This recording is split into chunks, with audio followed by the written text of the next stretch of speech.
결혼식 당일이었다. 하얀 웨딩드레스를 입고 강남의 고급 오피스텔에 들어서는 순간 한나는 자신이 축하받으러 가는 신부가 아니라 마치 어떤 계약서를 체결하러 가는 피고인처럼 느껴졌다. 이 결혼은 사랑이 아니었다. 선택도 아니었다. 탈출구였다. 한나는 27, 평범한 회사원이었다. 작고 조용한 옷가게를 운영하던 어머니는 사기를 당해 순식간에 3억 원의 빚을 떠안았고 매일 장부를 들여다보며 눈물을 삼켰다. 채권자들은 전화와 문자로 협박했고 집 앞 골목에까지 찾아와 욕설을 퍼부었다. 한나의 월급은 병원비와 공과금을 내고 나면 남는 게 없었고 결국 어머니는 심장약 없이 잠들지 못하는 사람이 되었다. 그때 나타난 게 이효진이었다. 이효진은 국내 가구 대기업 회장의 외아들이자 몇 년 전까지만 해도 잘 나가던 청년 CEO였다. 그러나 등산 중 사고를 당해 허리 아래가 마비되었고 이후 모든 경영권에서 배제된 채 집안에 머무는 생활을 이어가고 있었다. 그와의 인연은 뜻밖이었다. 우진의 아버지 이 회장은 체면을 중시하는 인물이었다. 아들이 정상적인 삶을 살고 있다는 것을 외부에 보여주기 위해 결혼이 필요했다. 조건은 간단했다. 결혼식만 치르면 빚을 모두 갚아주겠다는 것. 부부의 역할은 형식일 뿐 따로 기대하는 것도 없다고 했다. 한나는 처음엔 말도 안 되는 이야기라 생각했다. 하지만 집에 돌아와 빚 독촉 문자와 어머니의 멍든 손등을 본 후 3번을 밤새 고민했다. 그리고 결국 그렇게 여기까지 오게 된 것이었다. 결혼식은 화려했다. 하객들은 명품 정장을 입고 웃으며 사진을 찍었고 고급 케이터링이 준비된 리셉션에는 방송국 기자도 왔다. 사람들은 속삭였다. 와, 한나 진짜 잘됐다. 어떻게 그런 집에 시집가? 어떤 이들은 기웃듯 말했다. 불쌍하지도 않아? 신랑이 휠체어 타고 다닌다던데? 한나는 아무 말도 하지 않았다. 맞는 말이니까. 결혼식 후 도착한 신혼집. 아니, 우진이 머무는 거실은 너무 조용했다. 아무도 큰 소리를 내지 않았고 우진도 그저 차분했다. 그는 차분하고 단정했지만 어딘가 너무나 단절되어 있는 느낌이었다. 그렇게 하루가 흘렀다. 그날 밤 모두가 잠든 후 한나는 몰래 짐을 썼다. 모든 걸 정리한 듯 보았지만 하나가 빠졌다. 한나는 다시 거실로 돌아가 이 회장에게 받은 서류 봉투를 찾으려 했다. 거실 쪽으로 발을 옮기는데 이상한 소리가 들렸다. 뭔가 끌리는 듯한 작고 반복적인 마찰음. 한나는 무심코 그 소리를 따라가다가 그 장면을 보고 말았다. 우진이 혼자 거실 바닥을 기어가고 있었다. 아무도 없는 새벽에 아무 말도 없이 어떤 보상도 기대하지 않고 그는 그저 한 손에 작은 지팡이 하나를 쥐고 벽을 더듬으며 조용히 앞으로 나아가고 있었다. 그 순간 한나는 아무 말도 할 수 없었다. 그건 불쌍해서가 아니었다. 분노도 아니었다. 단지 자기가 너무 부끄러웠다. 그토록 조용하게, 그토록 외롭게, 그토록 처절하게 자기 자신을 증명하려는 사람 앞에서 한나는 단 한 번도 그런 용기를 낸 적이 없었다. 어떤 이유로든 그 자리에 있는 사람을 가볍게 생각하고 상황을 핑계 삼아 떠나려 했던 자신이 너무 작고 초라하게 느껴졌다. 한나는 서류 봉투를 찾지도 않고 다시 방으로 돌아갔다. 아무 말도 하지 않고 아무 일도 없었던 것처럼. 그날 이후 그녀는 떠나지 않았다. 누구도 이유를 묻지 않았다. 이 회장도, 우진도. 하지만 모든 사람은 알아챘다. 무언가가 바뀌었다는 것을.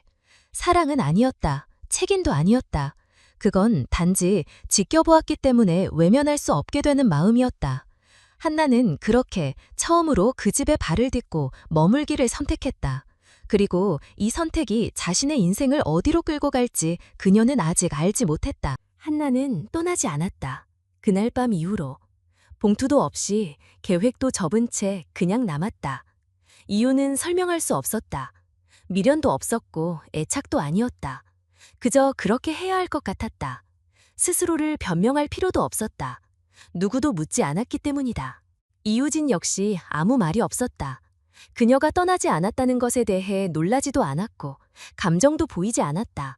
마치 처음부터 그럴 예정이었던 것처럼 서로의 존재를 받아들이는 듯한 분위기가 형성됐다. 아침이면 한나는 부엌으로 향했다. 우진은 스스로 아침을 준비하고 있었다. 그녀는 묻지 않았고 그도 도움을 청하지 않았다. 어느 날 우진이 물을 끓이던 전기포트를 끄지 못해 어색하게 손을 내밀고 있는 걸 보고 한나가 말없이 다가가 전원을 눌렀다.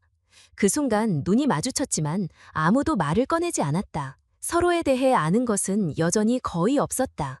그저 매일 반복되는 몇 개의 짧은 순간들이 있었다. 우진은 매일 9시에 책을 꺼냈고 오후 3시에는 차를 마셨으며 밤 11시에는 방 불을 껐다. 한나는 이런 일상을 관찰하며 조금씩 그를 이해하기 시작했다. 그는 약하지 않았다. 적어도 스스로를 그렇게 여기지 않았다. 움직임은 불편했지만 자존심은 결코 꺾이지 않았다. 식사를 마치면 그는 스스로 식기를 정리했고 옷도 직접 고르며 도움을 요청하는 일은 거의 없었다. 그런 우진의 모습은 처음에는 낯설고 의아했지만 시간이 지날수록 한나에겐 묘한 존경심을 자아냈다. 한나는 처음으로 생각하게 되었다. 과연 자신은 지금껏 어떻게 살아왔는가? 누구에게 기대며 어떤 책임도 지지 않은 채 상황을 원망만 하지 않았는가? 반면 우진은 자신이 감당할 수 있는 것을 묵묵히 해나가고 있었다. 누구도 알아주지 않는데도. 어느 저녁 함께 저녁을 먹고 있던 중 우진이 조용히 말했다. 여기 있어야 할 이유가 없다면 나중에 떠나도 돼. 그는 단지 사실을 말한 것이었지만 한나의 마음엔 그 말이 오래 남았다. 그녀는 대답하지 않았다. 대답할 수 없었기 때문이 아니라 이제는 확신이 없었기 때문이었다. 처음엔 분명 이유가 있었다. 빚을 대신 갚아주었으니 일단 머물다가 자리를 뜨면 된다고 생각했다. 하지만 지금은 그 모든 게 흐릿해졌다. 그날 밤 한나는 처음으로 잠을 설치며 생각에 잠겼다. 자기가 왜 아직 이 집에 있는지, 무엇 때문에 매일 우진을 관찰하고 있는지, 왜 그가 책을 읽는 자세나 고르는 티셔츠 색까지 기억하고 있는지. 단순히 고마움이나 동정은 아니었다. 하루는 우진이 식사를 마친 후 컵을 씻으려다 실수로 놓쳐 컵이 깨졌다. 아무 일도 아닌 듯한 그 장면이 한나의 마음을 복잡하게 만들었다. 그는 누구보다 조심스럽게 살고 있었고 실수조차 감추려 했다. 주변 누구도 신경 쓰지 않겠지만 그는 그런 자신을 불편해하는 게 분명했다. 그건 연민이 아니라 자존감이었다. 한나는 우진이 컵 조각을 치우려는 손을 막고 자신이 정리하겠다고 했다. 그 순간 우진은 처음으로 눈을 피하지 않았다. 눈빛은 차갑지도 않았고 따뜻하지도 않았다. 다만 복잡했다. 말하지 않아도 알 수 있었다. 그는 여전히 자신을 경계하고 있었다. 한나는 깨달았다. 이 관계엔 여전히 벽이 존재한다는 것을. 그 벽은 단순히 장애나 형식적인 결혼 때문이 아니라 서로가 서로에게 기대지 않으려는 태도에서 비롯된다는 것을. 그녀는 자신에게 질문을 던졌다. 이 집에 머무는 것이 정말 자신의 선택인지 아니면 여전히 도망칠 타이밍을 재고 있는 것인지. 몇 주가 더 흘렀다. 변화는 크지 않았지만 작은 균열이 생기고 있었다. 한나는 점점 우진의 일상을 함께하게 되었고 그는 그런 그녀를 말리지 않았다.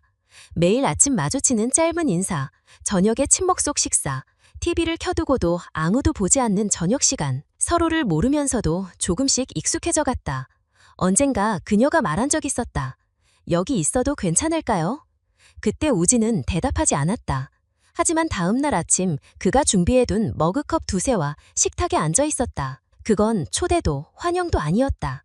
다만 묵인의 표현이었다. 그리고 한나는 그 침묵이야말로 이 집에서 자리를 잡기 시작했다는 증거라고 느꼈다. 그녀는 여전히 혼란스러웠다.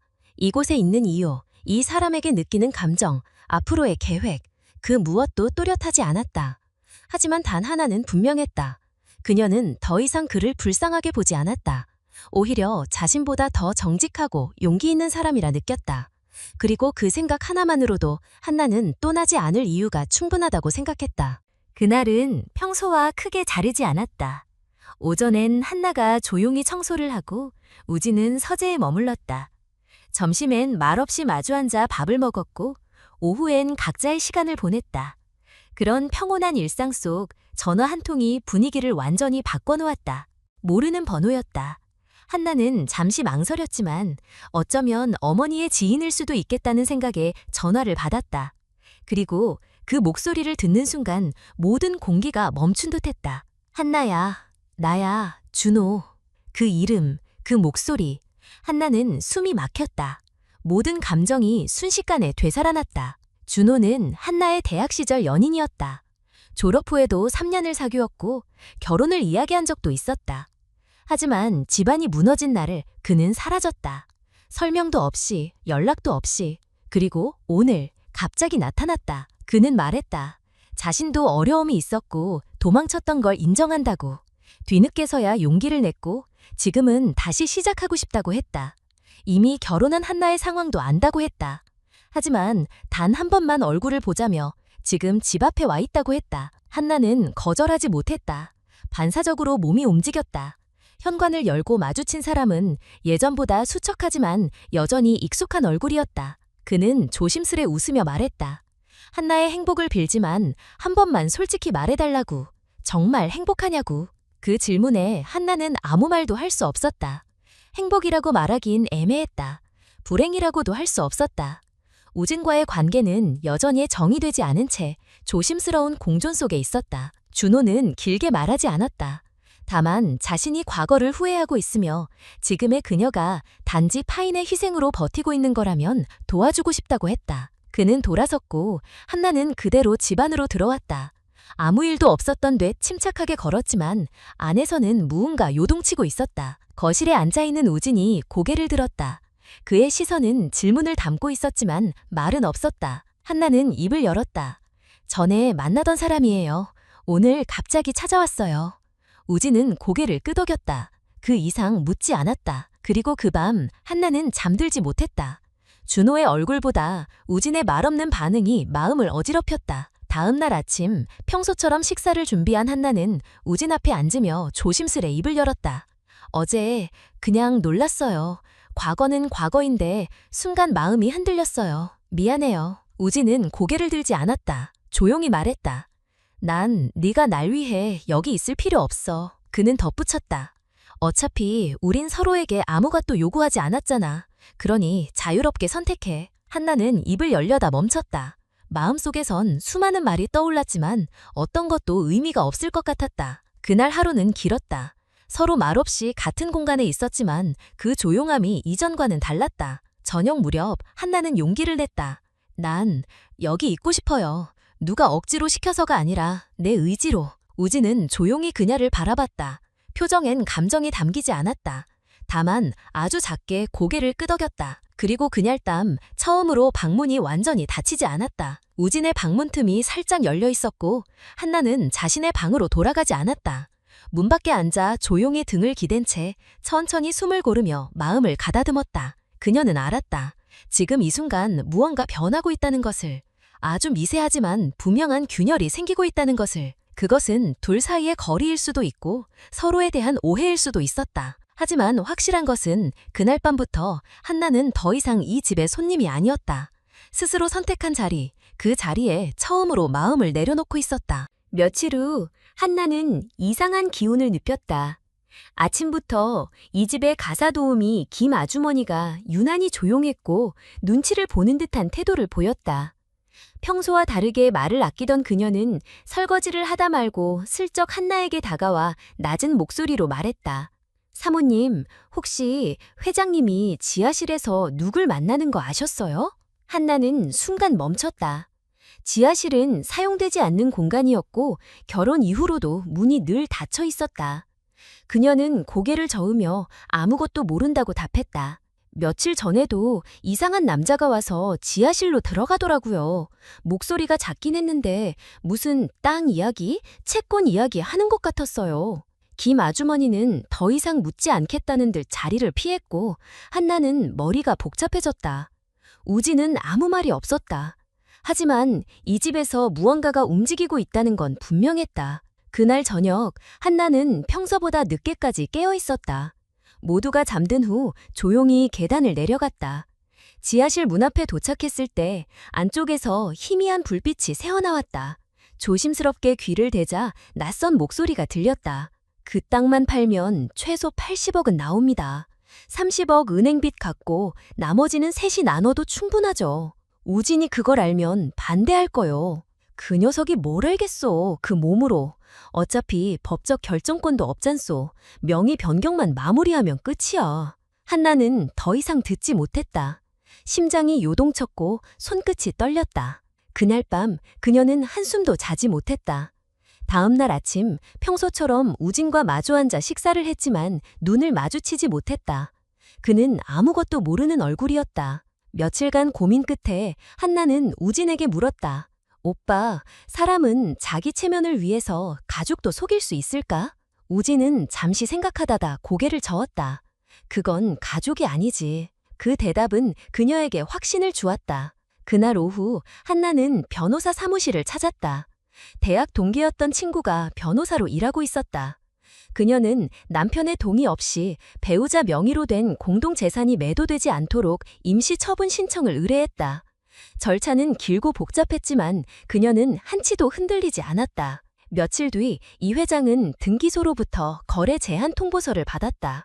격노한 그는 거실로 한나를 불렀다. 이게 다 너 짓이지? 한나는 조용히 고개를 끄덕였다. 너 따위가 뭔데 이 집 재산에 손을 대? 네가 뭘 한다고? 그 말에 한나는 처음으로 정면을 바라보며 말했다.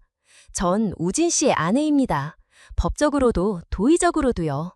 최소한 그 사람 몰래 진행되는 일은 막고 싶어요. 이 회장은 아무 말 없이 자리를 떴다. 그러나 그 눈빛엔 적대감이 분명히 담겨 있었다. 그날 저녁 우진은 평소보다 더 말이 없었다. 한나는 조심스럽게 이유를 설명했다. 그가 아무 말 없이 듣고 있었지만 그녀는 끝까지 말했다. 오빠가 모르는 일이 많다는 걸 알았어요. 그래서 내가 막았어요. 이기적이라 생각해도 괜찮아요. 한참이 지난 후 우진이 입을 열었다. 고마워. 아무도 그런 말 해준 적 없었어. 한나는 그날 처음으로 자신이 이 집의 구성원이 되었다는 감정을 느꼈다. 단지 머무는 존재가 아니라 함께 책임지는 사람으로. 그리고 그날 밤 우진의 방문은 처음으로 활짝 열려 있었다. 한나는 조용히 그 문을 넘었다. 이제 그들은 같은 곳에 서 있었다. 비로소, 진짜로. 이틀 후 한나는 우편함에서 이상한 서류를 발견했다. 발신인은 서울시 강남경찰서 수사과. 처음엔 잘못 온 우편이라 생각했지만 수신자엔 분명히 자신의 이름이 적혀 있었다. 손이 떨리는 걸 억누르며 봉투를 열자 안에 들어있던 것은 참고인 출석 요구서였다. 신고 내용, 허위 결혼 및 재산 편취 혐의 조사건. 한나는 종이를 놓쳤다. 몇 번이나 다시 읽어봐도 내용은 같았다. 누군가 그녀가 재산을 노리고 허위 결혼을 했다고 고소한 것이었다. 머리가 하얘졌다. 바로 우진을 찾아가 보여주려다 멈췄다. 이건 단순한 장난이 아니었다. 고소장에는 구체적인 내용이 적혀 있었고 그중엔 외도 의심 정황도 포함되어 있었다. 순간 머릿속을 스친 건 준호였다. 분명 집 앞에 왔었고 CCTV에도 찍혔을 것이다. 그 짧은 방문이 빌미가 된 걸까? 한나는 곧바로 김 변호사에게 전화를 걸어 자문을 구했다. 그는 단호히 말했다. 악의적 고소입니다. 증거만 확보하면 무고죄로 역신고 가능해요. 한나는 감사하다고 말했지만 마음은 여전히 무거웠다. 저녁, 평소보다 이른 시간에 귀가한 우진이 현관에서 그녀를 기다리고 있었다. 손에는 땀에 젖은 봉투가 들려 있었고 얼굴엔 평소와 다른 긴장감이 가득했다. 나도 받았어. 경찰서에서 연락 왔어. 한나는 더 이상 숨기지 않았다. 나도 같은 서류 받았어요. 우진은 잠시 침묵하다가 물었다. 아버지요? 그 질문에 한나는 대답할 수 없었다. 증거는 없지만 감으로는 확신하고 있었다. 이 회장이 아니면 누가 이런 방식으로 흔들 수 있겠는가? 우진은 조용히 고개를 끄덕였다. 내가 갈게. 같이 가자. 다음 날 두 사람은 함께 경찰서로 향했다. 조사관은 단호했고 질문은 날카로웠다. 한나는 담담하게 말했다. 결혼의 배경, 빚 문제, 이 회장의 제안, 그리고 이후 본인의 선택까지 모두 솔직하게 털어놓았다. 조사 말미 조사관이 한 가지 더 물었다. 최근 외부 남성과의 접촉이 있었습니까? 한나는 망설임 없이 말했다. 한 명 있었습니다. 오래전 연인이었고 갑자기 집 앞에 찾아왔습니다. 하지만 저는 만나고 바로 돌려보냈습니다. CCTV 확인하시면 알 수 있습니다. 우진도 진술을 갖춘 후 말했다. 제 아내는 저를 위해 싸운 사람입니다. 제가 아는 한 그 어떤 불순한 의도도 없었습니다. 조사관은 고개를 끄덕였다. 조사가 끝난 뒤 나오는 길, 한나는 우진에게 물었다. 왜 나 대신 그렇게 말했어요? 그는 대답하지 않았다. 대신 가볍게 한마디를 남겼다. 넌 나를 믿었잖아. 이번엔 내가 널 믿을 차례야. 그날 밤 한나는 오랜만에 깊이 잠들었다. 그 믿음이 자신을 지켜줄 것이라는 확신 속에서.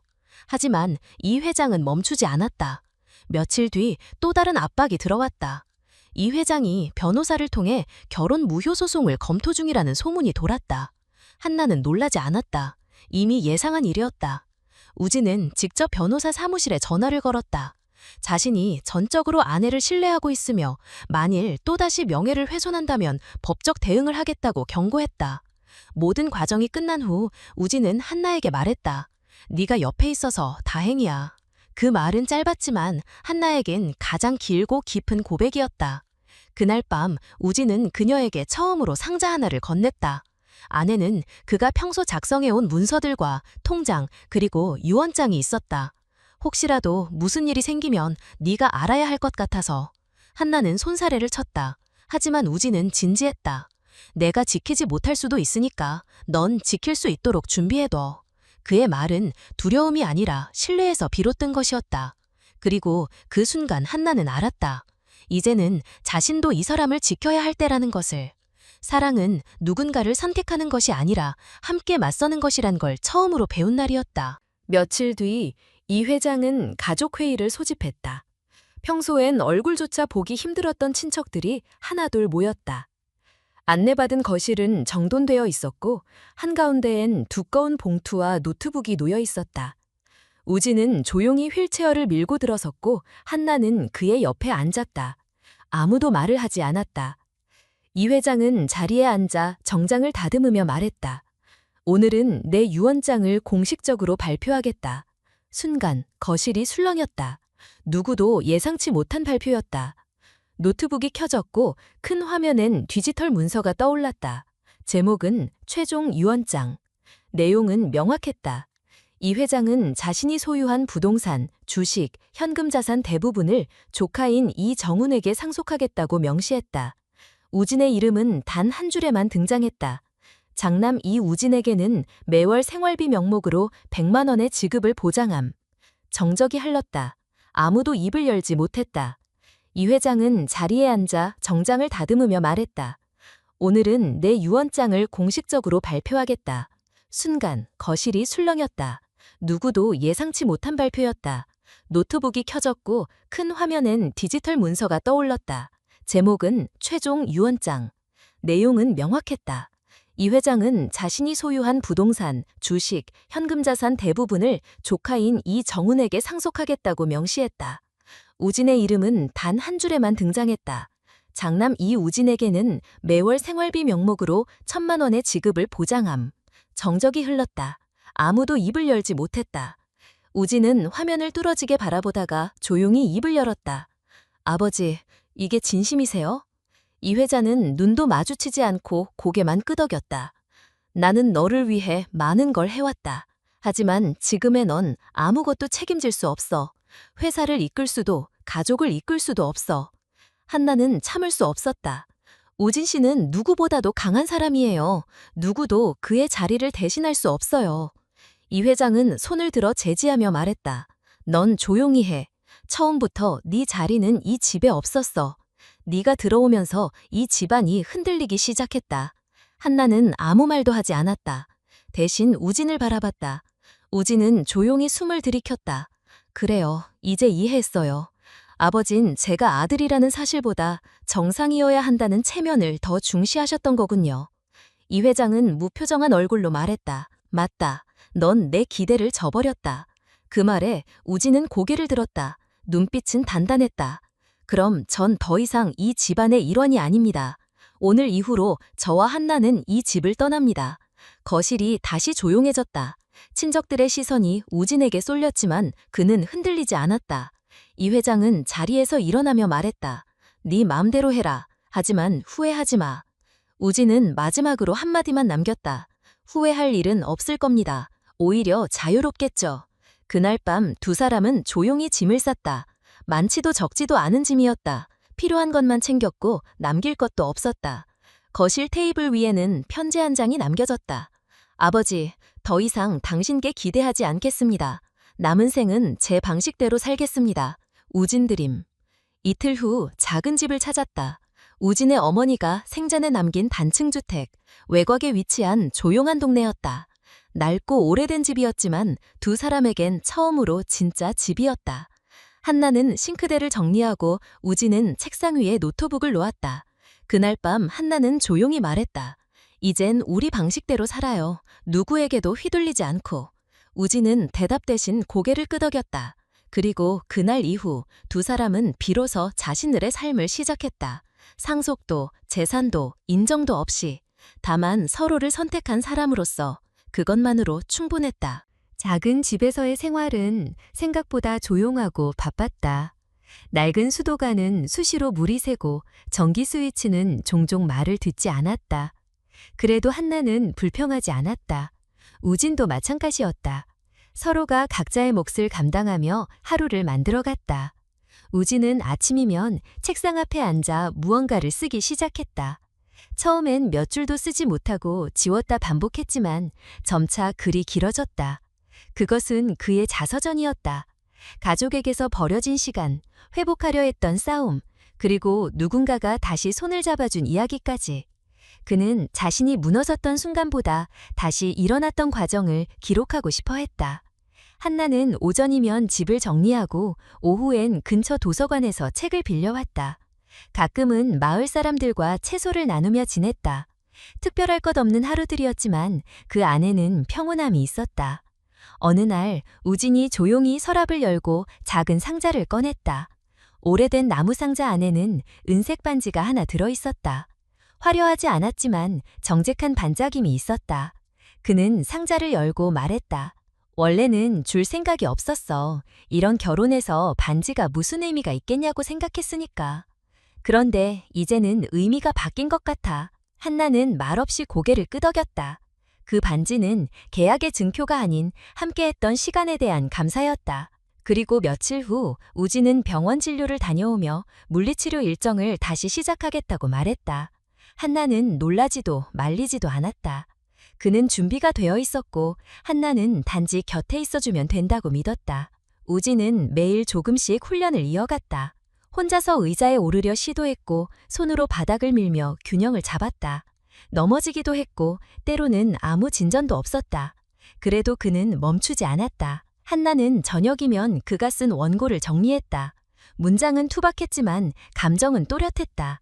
특히 한 문장이 그녀를 오래 붙잡았다. 나는 그녀가 떠날 줄 알았다. 나도 그렇게 예상했고 그래도 괜찮다고 생각했다. 그런데 그녀가 돌아왔다. 내게 컵을 건네고 내 손을 잡았다. 그날 이후로 나는 이 삶을 다시 살아보고 싶어졌다. 그 문장을 읽고 한나는 한참을 멍하니 앉아 있었다. 그날 밤 한나는 작은 편지를 한 장 썼다. 나는 당신이 강해서가 아니라 약해질 수 있는 사람이라서 사랑하게 되었어요. 나 없이도 살아갈 수 있다는 걸 알기에 함께하고 싶어졌어요. 편지는 우진의 책상 위에 조용히 놓였다. 다음 날 아침 그는 그 편지를 보고 아무 말 없이 미소를 지었다. 일주일 후 우진은 마을의 작은 글쓰리 모임에 참석했다. 처음엔 자신을 소개할까 망설였지만 한나가 옆에서 조용히 등을 밀어주었다. 모임이 끝난 후 그는 집으로 돌아와 말했다. 나 괜찮은 사람인가 봐. 한나는 대답하지 않았다. 대신 커피잔을 건네며 작게 웃었다. 그 순간 서로는 알 수 있었다. 이제 그들의 삶은 더 이상 과거에서 도망치는 것이 아니었다. 남겨진 상처와 함께 살아가는 것, 그것이 진짜 회복이었다. 그리고 그 속에는 언제나 두 사람이 있었다. 서로를 끝까지 바라보며 함께 걷기로 선택한 사람들. 한나는 어느 날부터 이상한 피로감을 느끼기 시작했다. 아침마다 메스꺼움이 있었고 평소 좋아하던 음식조차 손이 가지 않았다. 처음엔 단순한 컨디션 문제라 여겼지만 시간이 지날수록 증상이 뚜렷해졌다. 병원에 다녀온 날 진료실 문을 나서기 전 의사가 말했다. 축하드립니다. 임신 6주 차입니다. 그 말을 들은 순간 한나는 의자에 잠시 멈춰 앉았다. 머릿속이 하얘졌다. 이 집에서 이 남자와 이 시기라니. 계획한 적도 기대한 적도 없었던 선물이었다. 집으로 돌아와 조심스레 저녁을 준비했다. 평소처럼 차분하게 테이블을 차리고 마지막엔 진료서를 꺼내 봉투에 담았다. 식사가 끝날 무렵 그녀는 봉투를 조용히 우진 쪽으로 밀었다. 우진은 열어보더니 잠시 멈칫했다. 눈이 흔들렸고 손이 떨렸다. 정말이요? 한나는 고개를 끄덕였다. 말없이 서로를 바라보는 시간이 길게 흘렀다. 그리고 그는 조용히 속삭였다. 고마워. 살아 있어줘서. 그날 밤 우진은 한나에게 쪽지를 건넸다. 직접 쓴 아직도 연필 자국이 선명한 편지였다. 나는 너에게 어떤 걸 줄 수 있을지 늘 고민했다. 그런데 이제 알겠다. 내가 너와 우리 아이에게 줄 수 있는 가장 큰 선물은 존재하는 아빠가 되는 거야. 완벽하지 않아도, 걷지 못해도 끝까지 곁에 있는 사람. 그 후로 우진은 하루도 빠짐없이 물리치료를 받았다. 새벽이면 스스로 침대에서 일어나는 연습을 했고 계단 손잡이를 붙잡고 균형을 잡으려 애썼다. 넘어지고 무릎을 다쳐도 다시 시도했다. 한나는 매일 그 옆에 있었다. 간단한 죽을 끓이고 스트레칭을 도와주며 자신보다 우진의 회복 일정을 먼저 확인했다. 시간이 흘러 출산일이 가까워졌다. 태풍이 오던 날 진통이 시작되었다. 응급차를 부르지 못하는 상황이었다. 가까운 병원으로 향하던 길, 한나는 복통에 얼굴이 창백해졌고 우진은 병원 입구까지 휠체어를 스스로 밀며 도착했다. 수술이 결정되었고 몇 시간 후 아이가 건강하게 태어났다. 우진은 신생아실 유리창 너머에서 아들을 보며 조용히 눈물을 삼켰다.